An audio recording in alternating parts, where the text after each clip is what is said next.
कार्यक्रम को आगे बढ़ाने के लिए आपके परिचय एवं सम्मान के लिए मैं अपने संगठन मंत्री श्रीमान अनिल जी भैसा को आमंत्रित करता हूँ कि आप आए और का परिचय एवं सम्मान।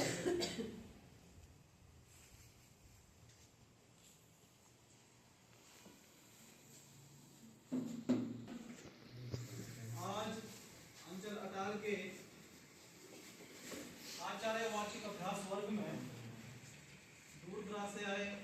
के मुख्य अतिथिगण, हमारे समिति पदाधिकारी, वरिष्ठ कार्यकर्ता और अपने अंचल अटाल के सभी सहयोगी कार्यकर्ता और आचार्य भाई बहनों, सभी का स्वागत, अभिनंदन। आज के इस कार्यक्रम में परिचय की दृष्टि से सर्वप्रथम परिचय कराना चाहूंगा। आप श्रीमान नीरज शर्मा जी। आप मूलतः भाटगढ़ी के रहने वाले हैं और वर्तमान में त्यूनी में जो अपना भाजपा मंडल है, इस मंडल के माननीय अध्यक्ष है। भाई साहब, आपका इस कार्यक्रम में हार्दिक स्वागत, अभिनंदन। और एकल में पहले सहयोगी कार्यकर्ता है हमारे हैं। जब हमने खेलकूद कार्यक्रम करवाया था पहला, इनने अपना 2100 रुपए का हमें योगदान दिया था, उसके लिए भी आपका बहुत बहुत बधाई और अभिनंदन भाई साहब। मैं श्रीमान रणदीप खास्ता जी से निवेदन करूंगा कि भाई साहब को मफलर पहनाकर और मोमेंटो देकर सम्मानित करें।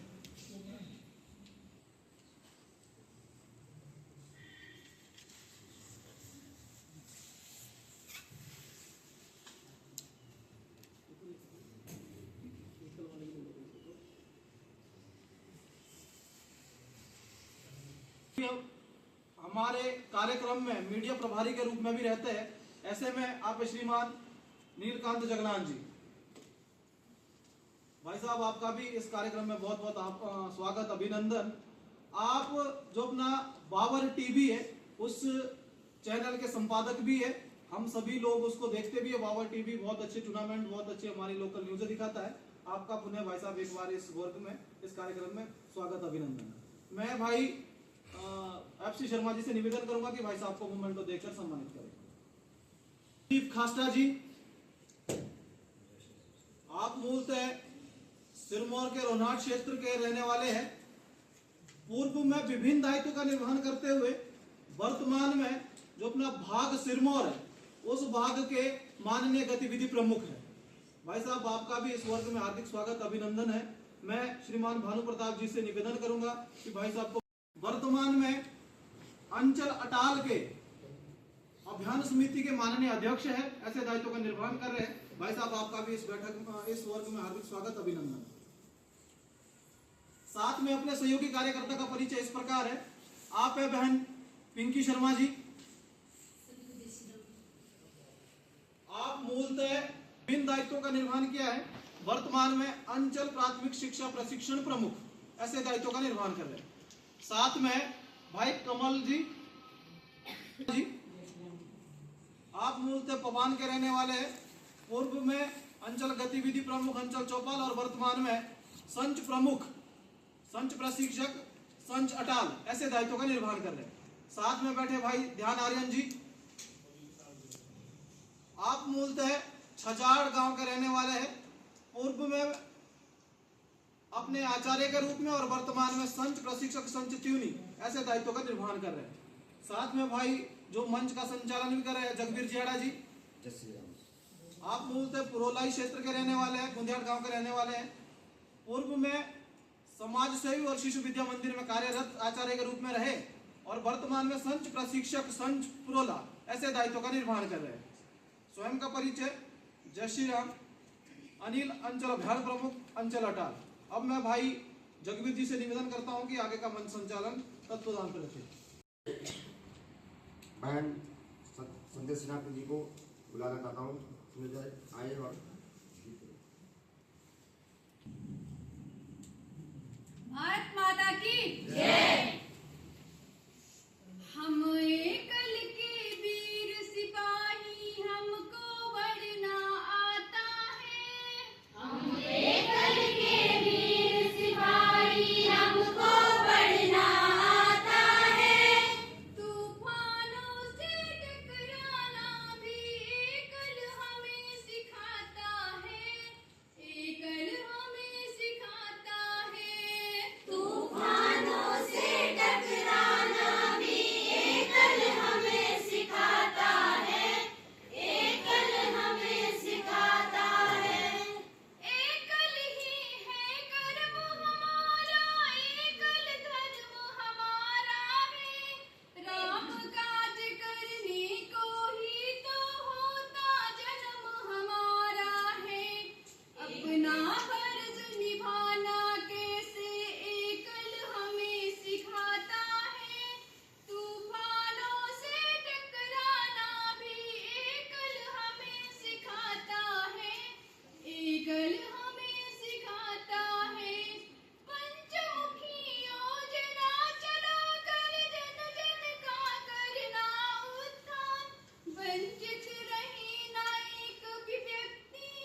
शास्त्रों में नहीं होता, बल्कि सेना का निर्माण जिस समाज से होता है वह समाज जितना राष्ट्र प्रेमी, नीतिमान और चरित्रवान संपन्न होगा, उतनी मात्रा में वह शक्तिमान होगा।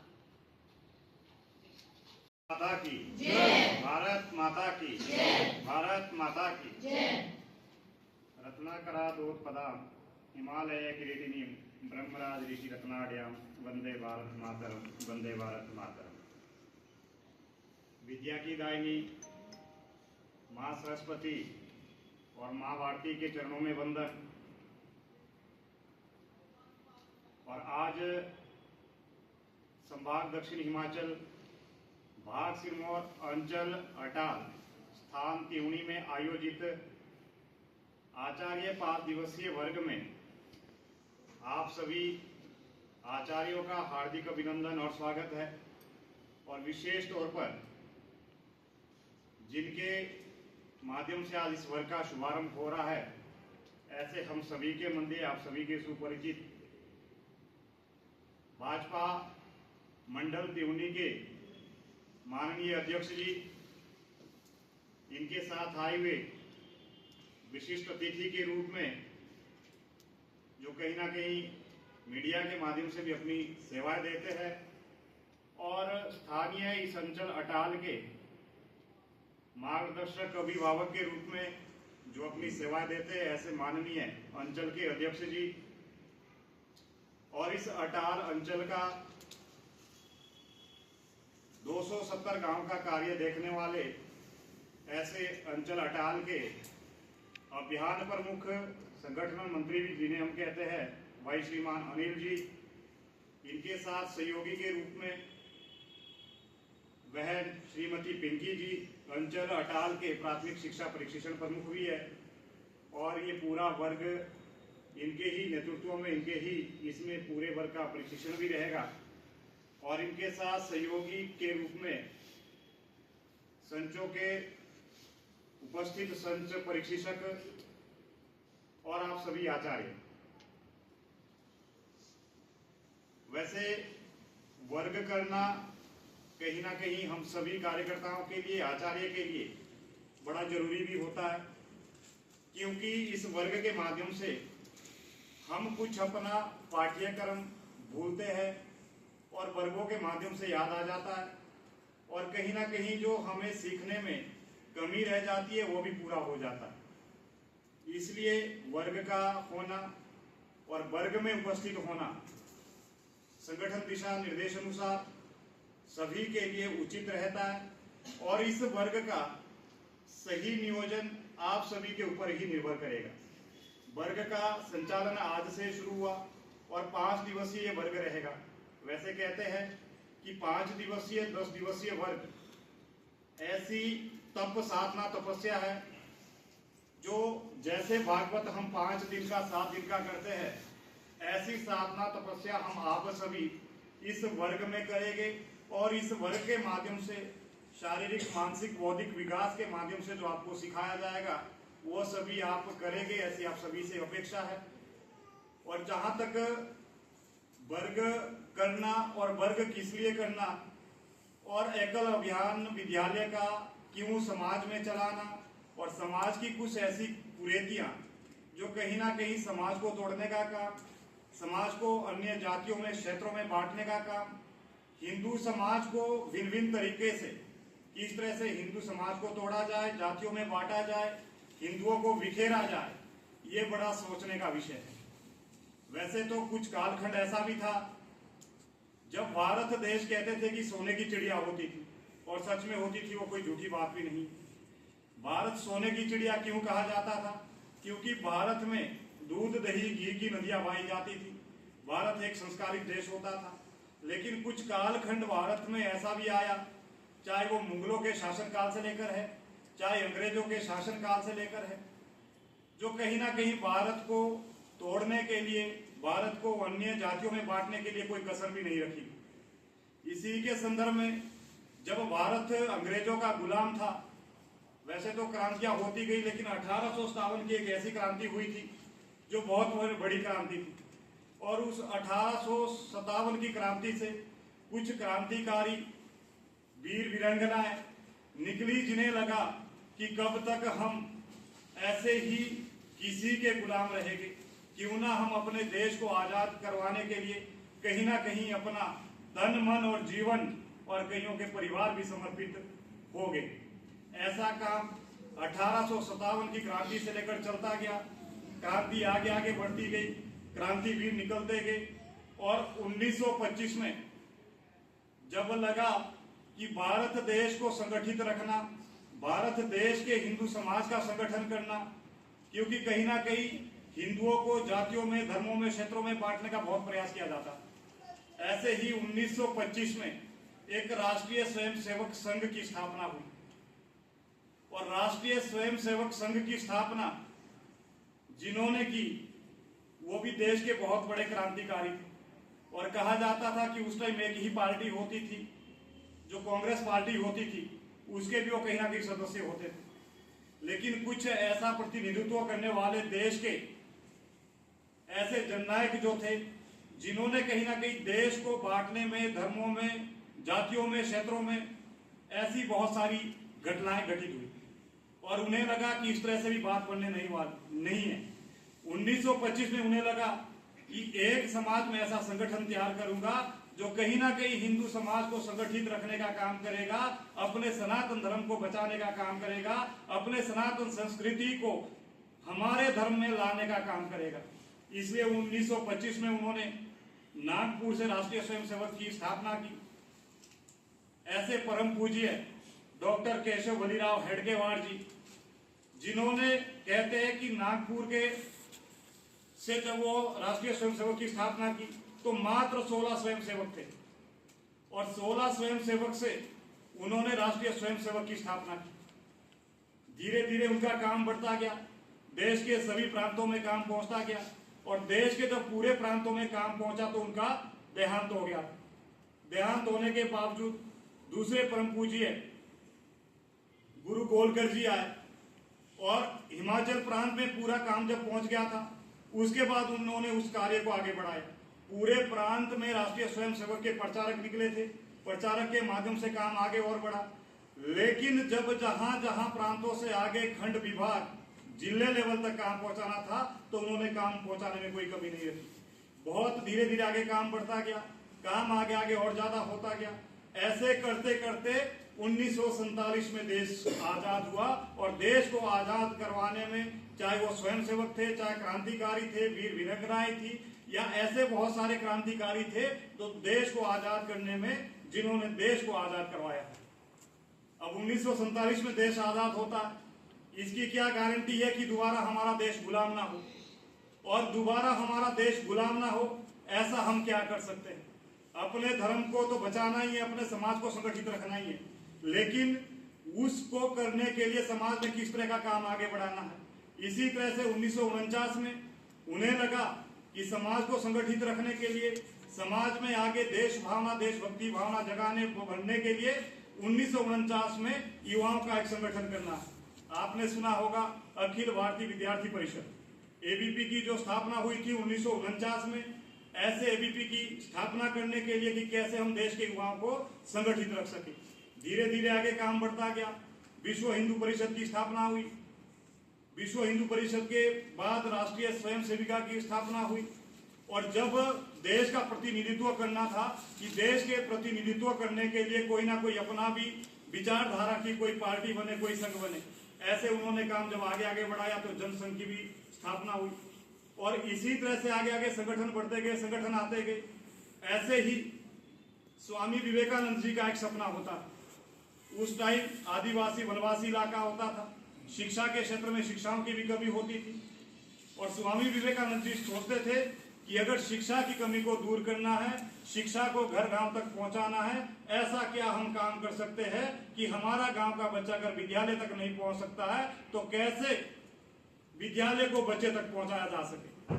उनके सपने को साकार करने के लिए 1986 में राष्ट्रीय स्वयंसेवक के वरिष्ठ प्रचारक परम पूज्य भावराव देवव्रत जी ने 1986 में एक ऐसी एकल अभियान की योजना बनाई झारखंड के गुमला नामक स्थान से और 1989 में एकल अभियान एकल विद्यालय का काम शुरू हुआ। विद्या मंदिर के नाम से एकल विद्यालय चलते थे और धीरे धीरे जब काम बढ़ता गया तो देश के कई हिस्सों में काम फैल गया था और इतना काम आज की डेट में एकल विद्यालय का पूरे देश में पहुंचा कि पूरे देश में 1 लाख से ज्यादा गांव में एकल विद्यालय चलते हैं। अब स्वामी विवेकानंद जी का सपना था, राष्ट्रीय स्वयंसेवक के वरिष्ठ प्रचारकों की योजना थी और उस योजना के आधार पे हमने विद्यालय खुला है। विद्यालय खोलने से हम क्या विद्यालय में बच्चे को पाठ्यक्रम पढ़ाए। उस टाइम तो शिक्षा की भी कमी होती थी, शिक्षा के क्षेत्र में भी काम करना था और एकल अभियान ने जब काम करना शुरू किया तो एकल अभियान ने मात्र 2 योजनाओं में अपना कार्य करना शुरू किया था। बच्चों के लिए प्राथमिक शिक्षा और गांव के लिए आरोग्य योजना। गांव और हर बच्चे को, हर व्यक्ति को स्वस्थ रखने के लिए स्वास्थ्य शिक्षा चलाई गई। इस तरह से 2 योजनाओं पे कार्य करना। अब बच्चे के लिए प्राथमिक शिक्षा क्यों, किस लिए, बच्चे क्या पढ़ेंगे। और आज की डेट में आप देख भी रहे होंगे कि शिक्षा के क्षेत्र में शिक्षाओं की कोई कमी नहीं है। सरकारी संस्थान है, प्राइवेट संस्थान है, प्राइवेट इंस्टीट्यूट है, बहुत सारे ऐसे शिक्षा के क्षेत्र में बहुत सारे कार्य हो रहे हैं। लेकिन अगर शिक्षा के क्षेत्र में कहीं ना कहीं कमी पाई जा रही है तो हमारे अंदर हमारे संस्कारों की, हमारे धर्मों की, हमारे संस्कृति की, ऐसा काम एकल विद्यालय के माध्यम से, प्राथमिक शिक्षा के माध्यम से हो। आने वाला भविष्य जो बच्चे का है वो कैसे उज्जवल भविष्य बने, कैसे उज्जवल भविष्य बनाने के लिए उन्हें अपने सनातन संस्कृति का ज्ञान हो, कैसे उनके अंदर हम सनातन संस्कृति का ज्ञान ला सके, कैसे देशभक्ति भावना उनके अंदर जगा सके, ऐसा काम प्राथमिक शिक्षा के माध्यम से। आरोग्य योजना पे काम किया कि देश को हम किस तरह से स्वास्थ्य से रहित स्वस्थ हमारा देश रहे, ऐसा हम क्या कर सकते हैं। तो कहीं ना कहीं अपने घरेलू उपचार से इलाज करना बीमारियों का, किस तरह से हम सही बीमारी को अपने आप से, पुराने समय में वेद होते थे, लोहे की कढ़ाइयों में खाना बनाया जाता था, ऐसे करके हमारी उस टाइम जब स्वास्थ्य को, बीमारी को दूर करने की समस्या होती थी तो इस आधार पे स्वास्थ्य योजना काम करती थी। धीरे धीरे काम बढ़ता गया। ग्राम विकास योजना, गांव के विकास के लिए, गांव का विकास कैसे हो, गांव में जैविक खेती करके, गांव में पोषण वाटिका करके, गांव में किस तरह का गांव का उत्थान हो, गांव में लघु कुटीर उद्योग का काम हो, सिलाई शिक्षा, कंप्यूटर शिक्षा, बहुत सारे ऐसे कार्य पर ग्राम विकास और ग्राम उत्थान ने कार्य किया। धीरे धीरे आगे काम बढ़ता गया। जागरण योजना पे, जागरण शिक्षा पे काम किया। जागरण के माध्यम से कैसे हम देश को जगा सकते हैं और देश के लोगों को हम कैसे सरकार की जन कल्याणकारी योजनाओं का लाभ दिला सकते हैं, इस आधारित भी काम हमारा जागरण शिक्षा में आगे होता गया। सभी गांव में आधार कार्ड बने हो, बैंक में खाते खुले हो, ये आसान काम उस टाइम नहीं था, उस टाइम बड़ा कठिन काम था। आगे आगे काम बढ़ता गया। जागरण के माध्यम से किस तरह से हम अपने जमीन का, जल का संरक्षण कर सके, कैसे हम इसके महत्व को जान सके, ऐसा काम जागरण शिक्षा के माध्यम से। और अंतिम में जो हमारी 5वीं योजना है, पंचमुखी योजना जिसे कहा गया है, वो है संस्कार शिक्षा। संस्कार शिक्षा के माध्यम से कैसे हमारा देश, हमारे लोग संस्कारित बने, हर गांव में कैसे हमारा राम जी का रथ पहुंचे, हर गांव में कैसे साप्ताहिक हमारे सत्संग हो, हर गांव में रामचरित आधारित मानस कथा हो, ऐसा संस्कार शिक्षा के माध्यम से काम। और संस्कार शिक्षा के माध्यम से देश को नशा मुक्त, व्यसन मुक्त बनाना और सामाजिक समरसता का भाव जगाना, ये 5 योजनाओं में अभियान कार्य करता है। और इस 5 योजनाओं में कार्य करने से अभियान ने कार्य करना शुरू किया, देश के पूरे हर गांव में अपना कार्य पहुंचाया। आज की डेट में जिस अभियान को चला करके 35 वर्ष पूर्ण हो रहे हैं, क्या 35 वर्ष पूर्ण होने पर हमारा काम धरातल पे गांव में कितना पहुंचा है? काम पहुंचाना, काम की रचना करना हमारा काम है। गांव के लोगों को संगठित रखना, गांव के लोगों को बात बताना, समझाना, उनके बच्चों को जिसके लिए हम प्राथमिक शिक्षा चला रहे हैं वो पढ़ाना, क्या हम वहां तक पहुंच रहे हैं? देखिए, हम सभी ने 5 दिन में अपने आप इस चीज का अध्ययन करना है, सीखना है और साथ में ये भी देखना है कि अगर हम अपने आप आचार्य, अपने आचरण से सब कुछ हम सीख रहे हैं, अपने आचरण से हमने समाज के आचरण को प्रभावित करना है, अपने आचरण की तरफ बढ़ाना है, तो हम समाज में ऐसा क्या काम कर सकते हैं? समाज के लोगों को कैसे हम संगठित रख सकते हैं? समाज के लोगों को विधर्मी लोगों से कैसे हम बचा सकते हैं? आज की डेट में जैसे हमने कहा कि समाज को ऐसी क्या गारंटी है कि दोबारा हमारा देश गुलाम नहीं हो, और उस गुलामी से दूर रहने के लिए विधर्मी लोगों को हमारे देश से भगाने के लिए कुछ बड़े सक्रिय रूप से भी ये लोग काम कर रहे हैं, चाहे वो लफ्जियात के ऊपर है, चाहे व्यापार के ऊपर है, चाहे जमीन जिहाद के ऊपर है। बहुत सारे लोग, अभी भाई साहब से भी वार्ता हो रही थी कि यहाँ पे तो कुछ चीजों को लेकर बात भी नहीं की जाती। राजनीति करना हमारा मकसद नहीं है, लेकिन राजनीति को राष्ट्रनीति के साथ जोड़ना, राष्ट्र सेवा के साथ जोड़ना, ये हमारा मकसद है। हमारे देश में, हमारे क्षेत्र में कैसा प्रतिनिधित्व करने वाला आदमी हो, कौन हमारे धर्म की बात करेगा, कौन हमारे समाज की बात करेगा, ये सभी भी हम सभी ने देखना। आज की डेट में बहुत सारे लोग, विधर्मी लोग गांवों में, शहरों में आ रहे हैं, कहीं ना कहीं अपना व्यापार बसाने के लिए, कहीं ना कहीं व्यापार का काम आगे बढ़ाने के लिए, कहीं ना कहीं मस्जिदों का निर्माण करने के लिए, कहीं ना कहीं अपने हमारे जमीन में अपना मकान बनाने के लिए। क्या इन चीजों को सोचना और समझाना हमारा काम नहीं रह गया? क्या समाज को ये बताना हमारा काम नहीं है? ये सारी बहुत सारी ऐसी विधर्मी ताकतें हमारे मंदिर है जिनसे हमें बचना है। समाज को तोड़ने से बचाना, समाज को संगठित रखना और समाज के अपने आप ऐसी शक्तियों के शिकार ना होना। यहाँ तक कि लोग आजकल धर्म परिवर्तन करने के लिए भी मजबूर हो रहे हैं। तो इन सभी बातों का ध्यान रखना, इन सभी बातों का अध्ययन करना। वैसे तो आप लोग शायद वो ही आचार्य होंगे जो 1, 2, 3 साल के हैं, आपने पहले भी पढ़ा होगा, पहले भी आपने समझा होगा, लेकिन आगे हम कैसा और अच्छा कर सकते हैं, जो हमारे अंदर कुछ ऐसी कमी सीखने की रह गई होगी, समझने की रह गई होगी, वो हम पूरा करके जाएंगे। और आने वाले समय में जैसे हम कहते हैं कि एकल अभियान के कार्य को हम भगवान प्रभु श्री राम जी का कार्य मान के चलते हैं। ईश्वरीय कार्य को हम इस ईश्वरीय कार्य को करते हैं। क्या इस ईश्वरीय कार्य को करने के लिए हम अपनी ईमानदारी, निस्वार्थ भाव से, सत्यनिष्ठा से क्या हम वो काम करते हैं? कहने के लिए बहुत सारे लोग कहते होंगे कि पता नहीं इन्हें कितना मिलता होगा, लेकिन मिलने से हमारा कोई मकसद नहीं है। अगर मात्र आप लोगों के लिए महीने भर विद्यालय चलाने के लिए 1000-1500 का मानधन आपके मान सम्मान रखने के लिए दिया जाता होगा तो कोई बड़ी बात नहीं है, लेकिन समाज में जो आप काम कर रहे हैं वो कोई छोटा काम नहीं है। ऐसा काम करना बहुत बड़ी बात है। रामायण में कहा जाता था कि जब हनुमान जी सीता जी के खोज में निकले थे, उन्हें कितनी कठिन परिस्थितियां, कितना कठिन परिश्रम, अपनी शक्तियां भी भूल गए थे, वो सारी शक्तियां भी याद आती थी। और एक कहावत उनकी हमेशा रहती थी कि थकावट में अगर कहीं नींद आ जाती थी तो प्रभु श्री राम जी के कार्य में आराम कहाँ, सोना कहाँ, आराम हराम हमारे लिए जब तक सीता माता की खोज ना हो। ऐसा काम हमारे देश में आज की डेट में हमें करने के लिए अपने गांव से, अपने परिवार से शुरू करना है। ऐसी आप सभी से अपेक्षा है और आशा है कि जरूर आप कुछ ना कुछ अच्छा करेंगे इस त्यूनी के क्षेत्र में। वैसे भाई साहब, जैसे आप कहते भी होंगे कि ये थोड़ा संभाग, हमारा प्रांत जो हिमाचल है, हिमाचल का ही प्रांत है, लेकिन हिमाचल प्रांत के साथ इस अटाल क्षेत्र को और त्यूनी क्षेत्र को, उत्तराखंड को भी जोड़ा गया। और जो बाघ सिरमौर की बात करें, बाघ सिरमौर में ऐसे 6 अंचल का काम चलता है और 6 अंचलों में वो अटाल भी अंचल है। तो 6 अंचलों में 5 अंचल को छोड़ के ऐसा काम अटाल अंचल में हो कि कहीं ना कहीं लगे कि उस अटाल क्षेत्र की आचार्य बहनें अपने गांव को, अपने परिवार को संगठित रखने के लिए, गांव में सारी बातें को बताने के लिए, गांव के बच्चे को संस्कारित बनाने के लिए अगर कोई अच्छा काम करता है तो अटाल अंचल में होता है।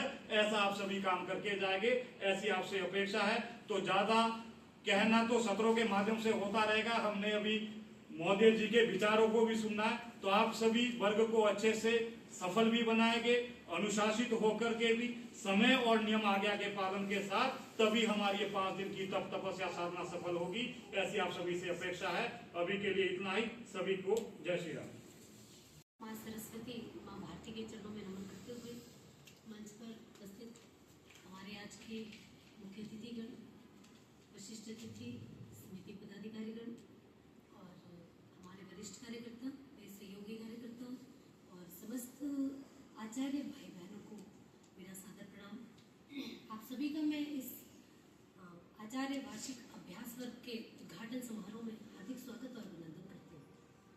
बाघ सिरमौर अंचल अटाल के इस आचार्य वार्षिक वर्ग का उद्घाटन आज दिनांक 1 जनवरी 2026 को बड़े भाई साहब श्रीमान नीरज जी के करकमलों द्वारा किया जा रहा है। इस 5 दिवसीय वर्ग में प्रतिदिन 10 सत्रों का नियोजन किया जाएगा और कुल मिलाकर 50 सत्रों का नियोजन किया जाएगा। इस वर्ग में आचार्य की शारीरिक, मानसिक और बौद्धिक विकास किया जाएगा।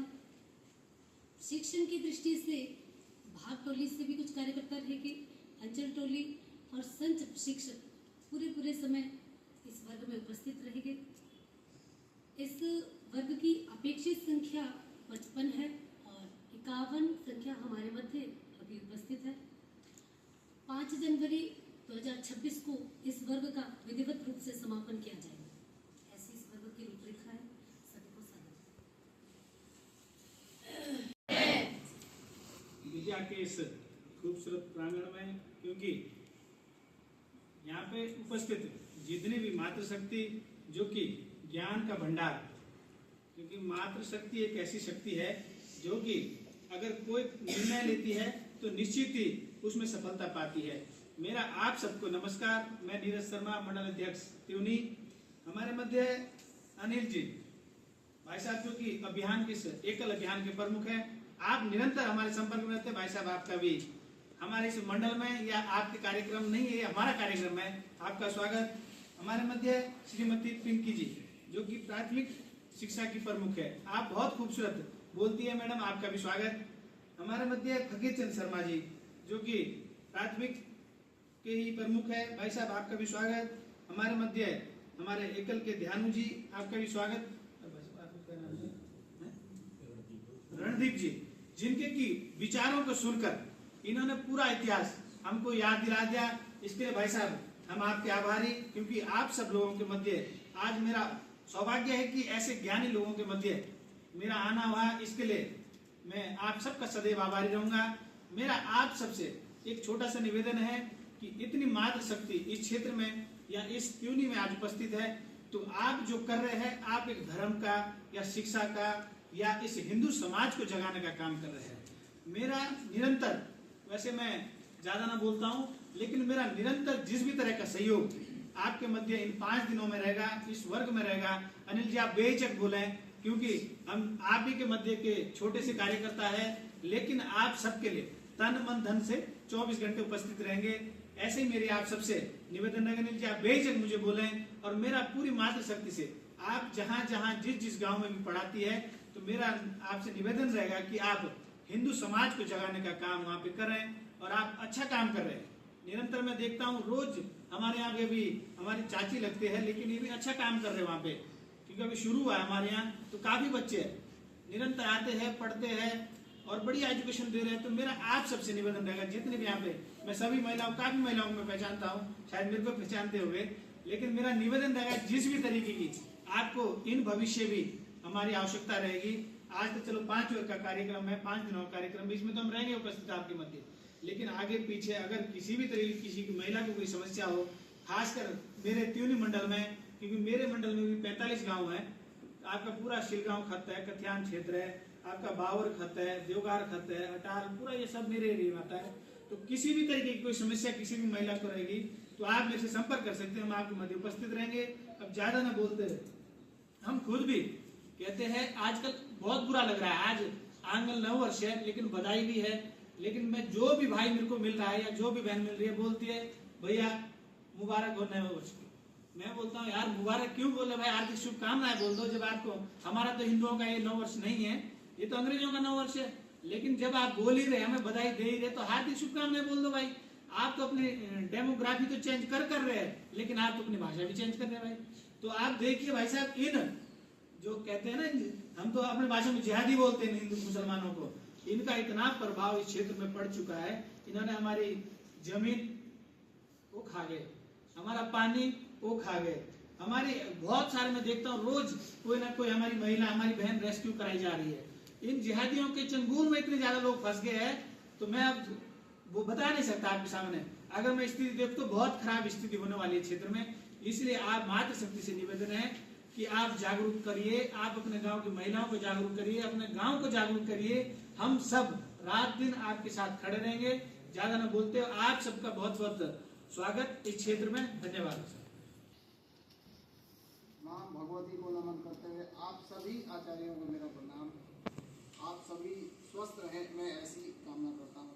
5 दिन के वर्ग में जो होने वाला, आप सुख संपत्ति और कोई भी बीमार ना हो, ऐसी मैं कामना करूँगा। भाई रणदीप चाचा जी, भाई अनिल जी, नीलकांत जी, समस्त एकल अभियान में जो कार्यरत है और इस वर्ग में कार्य करने वाले आप सभी लोगों का धन्यवाद। आप लोग स्वस्थ रहें, मैं ऐसी ईश्वर से कामना करूँगा।